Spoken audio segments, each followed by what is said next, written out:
एक तरफ गाजा को दहला रहा है इजराइल, वहीं दूसरी तरफ लेबनान में भी अब तैयारी की जा रही है, क्योंकि लेबनान में लगातार आईडीएफ डटी हुई है और यह दावा किया गया था, समझौते के तहत यह मांग की गई थी कि अगर आईडीएफ तभी वहां से हटेगी जब हिजबुल्लाह के साउथ लेबनान में जो भी ठिकाने हैं उन्हें तबाह किया जाएगा, खत्म किया जाएगा।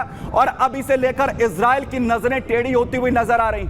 इजराइल अब यह कह रहा है कि लेबनान के साथ जो शांति समझौता हुआ था उसमें लेबनान ने उन समझौते की जो तमाम चीजें हैं, जो तमाम शर्तें हैं, उसे पूरा करने में जो है तत्परता नहीं दिखाई, उन्हें पूरा नहीं किया है। और इसीलिए ये हालात और विध्वंसक होते हुए दिख रहे हैं, क्योंकि इससे पहले लेबनान में हिजबुल्लाह के ठिकानों को टारगेट करते हुए बड़े हमले लगातार किए गए। उसके बाद शांति समझौता हुआ, शांति समझौता, लेकिन अब वो शांति समझौता क्या टूट जाएगा? क्योंकि इजराइल की तरफ से रक्षा मंत्री इजराइल कोत्स ने बड़ी बात कहते हुए यह कहा है कि लेबनान ने हमें मजबूर कर दिया है कि शांति समझौता टूटे, क्योंकि जो वादे किए गए थे वो पूरे नहीं हुए। क्या कहा इजराइल कोत्स ने, जरा सुनिए। लेबनान में युद्ध विराम समझौते के लिए इजरायल की पहली शर्त है कि हिजबुल्लाह लिटानी नदी से आगे पूरी तरह से पीछे हट जाए, निरस्त्रीकरण हो और लेबनानी सेना द्वारा आतंकी ढांचे को नष्ट कर दिया जाए। यदि इनमें से कुछ भी नहीं हुआ तो यह शर्त पूरी नहीं होती तो समझौता रद्द हो जाएगा और इजरायल अपने नागरिकों की सुरक्षा के लिए स्वतंत्र रूप से कार्य करेगा।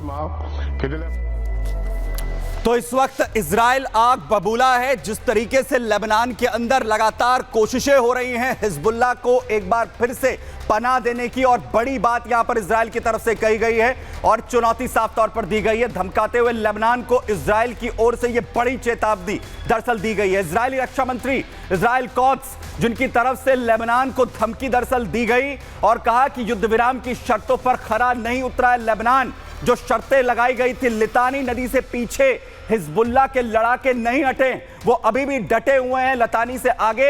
अब इजराइल लेबनान में सीज फायर को तोड़ सकता है, एक बार फिर से हमले शुरू हो सकते हैं और युद्ध विराम टूटने पर हमले करने की धमकी दरअसल अब इजराइल की तरफ से दी गई है लेबनान में।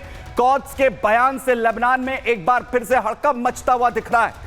बैरूत और दाइये पर इजराइल अब बड़े अटैक कर सकता है। इससे पहले जो बड़े हमले हुए थे हिजबुल्लाह के ठिकानों पर भी एयर स्ट्राइक की शुरुआत इजराइल की तरफ से की जा सकती है। हिजबुल्लाह की कमान दरअसल अभी नईम कासिम के हाथ में है और हिजबुल्लाह एक बार फिर सर ना उठाए, इसकी पूरी तैयारी इजराइल की तरफ से अपनी सुरक्षा के तहत की जा रही है। और इजराइल साफ तौर पर कह रहा है कि अगर लेबनान नहीं करेगा तो हम करेंगे। जरा देखिए।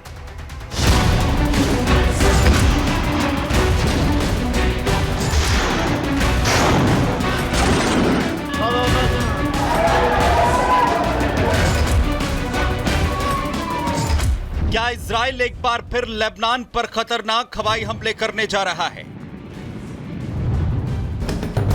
क्या इजराइल एक बार फिर से लेबनान के बैरूत, दाइये और नाबित्ये में बारूद बरसाने का खाका खींच चुका है?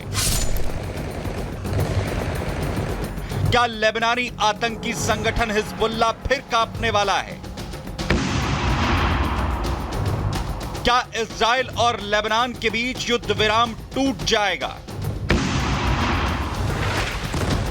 इजरायली रक्षा मंत्री कोत्स की लेबनान को ताजा धमकी के बाद पूरी दुनिया में ऐसी चर्चाएं शुरू हो चुकी हैं कि इजराइल फिर से लेबनान को धुआं करने वाला है। इजराइल के रक्षा मंत्री कोत्स ने इशारों में विश्व के सामने लेबनान पर अपनी बात रख दी है।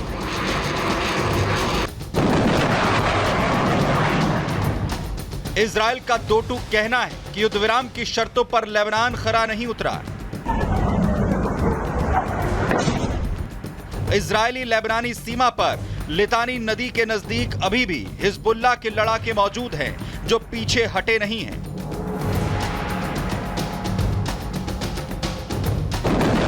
इजराइल की नई धमकी के बाद से लेबनान में हड़कंप मचा है और सवाल उठ रहा है कि एक तरफ गाजा में इजराइल ने तबाही पार्ट 2 शुरू कर दिया है, तो वहीं कोत्स की धमकी के बाद अब लेबनान में इजराइल फिर से कब और कैसे हमले करेगा?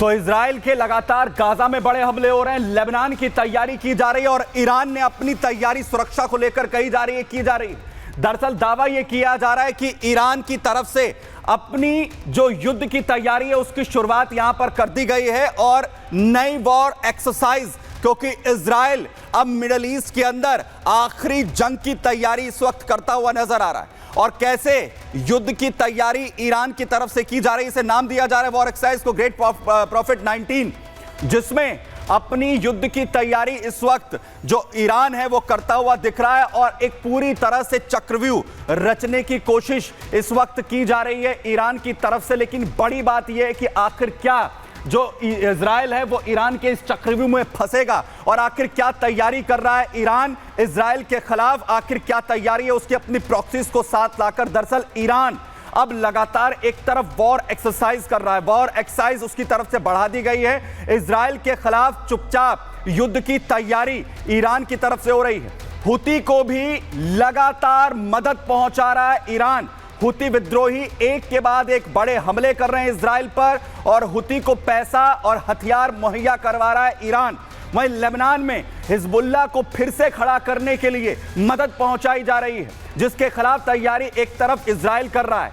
वहीं हिजबुल्लाह को भी लगातार जहां मदद हो रही, वहीं ईरान चीन से अपने रिश्ते भी मजबूत करने पर लगातार लगा है। हाल ही में ईरान के विदेश मंत्री अरागची जो चीन से वापस लौटे, अरागची को खामनेई का दरअसल जेम्स बॉन्ड कहा जाता है। ईरान अपना परमाणु कार्यक्रम भी लगातार बढ़ा रहा है। बड़ी डील की बात हाल फिलहाल में परमाणु को लेकर, अपनी डील को लेकर जो है वो ईरान की तरफ से की गई थी। तो लगातार आखिर कैसे पूरा चक्रव्यूह रचने की कोशिश इस वक्त यहां पर की जा रही है ईरान की तरफ से। बड़ी बात यह है कि आखिर इजराइल के पास क्या मौका आया है, इस पर बात करने के लिए हमारे साथ इस वक्त डिफेंस एक्सपर्ट टीपीएस त्यागी सर इस वक्त ज्वाइन कर रहे हैं। सर, ईरान जो स्ट्रैटेजी रच रहा है इजराइल के लिए, आपको लगता है कि इजराइल जो है इसमें फंस जाएगा? अक्टूबर में पिछले साल जब इजराइल ने ईरान के ऊपर हमला किया, उसके बाद से IRGC के कमांडर लगातार ये कह रहे हैं चिल्ला चिल्ला कर कि ऑपरेशन ट्रू प्रॉमिस 3 होकर रहेगा। उन्होंने अपने विदेश मंत्री को चाइना भी भेजा सपोर्ट के लिए। उन्होंने वार एक्सरसाइज भी की, कह रहे हैं कि हमारा एटॉमिक प्रोग्राम भी कंप्लीशन के नज़दीक है। लेकिन वो हमला करेंगे कैसे? ज़मीन से कर नहीं सकते क्योंकि कई देश बीच में पड़ते हैं, पानी से कर नहीं सकते क्योंकि अमेरिका के एयरक्राफ्ट कैरियर तैयार है, और हवा से कर नहीं सकते क्योंकि उनके हवाई जहाज इजराइल के मुकाबले कमज़ोर है, पुराने हैं। लिहाजा मिसाइल और ड्रोन से हमला करेंगे। 2 बार पहले कर चुके हैं, क्या होगा कुछ कह नहीं सकते। लेकिन मुझे लगता है कि ये कोरी एक धमकी ही है।